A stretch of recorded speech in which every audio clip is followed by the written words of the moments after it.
Pili na rin sa mga kolektor na legit na kolektor mga kabarya. Kung baka may hawak kayo mga kabarya. So ayan, 2,000 no. So ayan, mabili na rin sa mga kolektor no. So binibili na nila ito mga kabarya. So may nahanap din ako na year nito mga kabarya na baka kayo may hawak mga kabarya. So kayo po magkaroon ng source o idea mga kabarya no, sa ating hinahanap mga kabarya. 5 piso mga kabarya. May hinahanap po tayong year mga kabarya. Kaya panurin ang videos dahil sasabihin natin ang ating hinahanap na 5 piso no mga kabarya.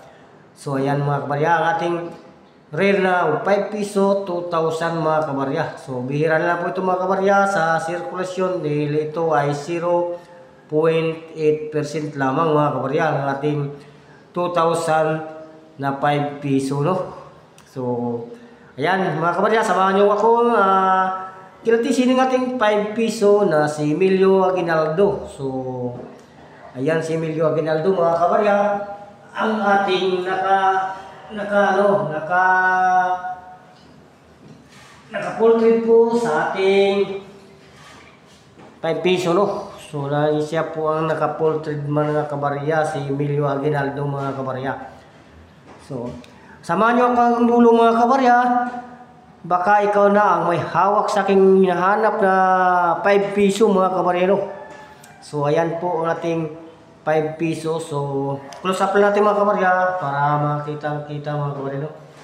So puro sagad na ata mga kabarya, hindi naman close up. So yan po ang portrait ni Emilio Aguinaldo mga kabarya. So ito po Emilio Aguinaldo.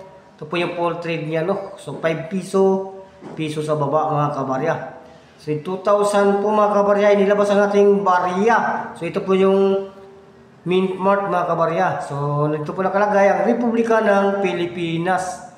So yan po ang nakalagay. So dito sa likod mga kabarya,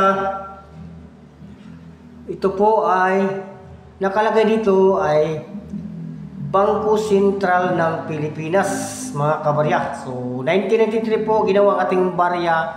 So ito po mga kabarya, scallop border po ito mga kabarya no, simbilog mga kabarya. So may girgir mga kabarya. So ito po yung ay araw po ito mga kabarya. Sikat ng araw. At ito po yung bundok. Ito po ang flag ng Pilipinas, simbolo mga kabarya. Dito po yung tatlong star sa kilid mga kabarya no. Yan, tatlong star. Yung flag natin mga kabarya. So yung itong ating 5 piso, may hinahanap po ako mga kabarya. Baka ikaw na ang may hanap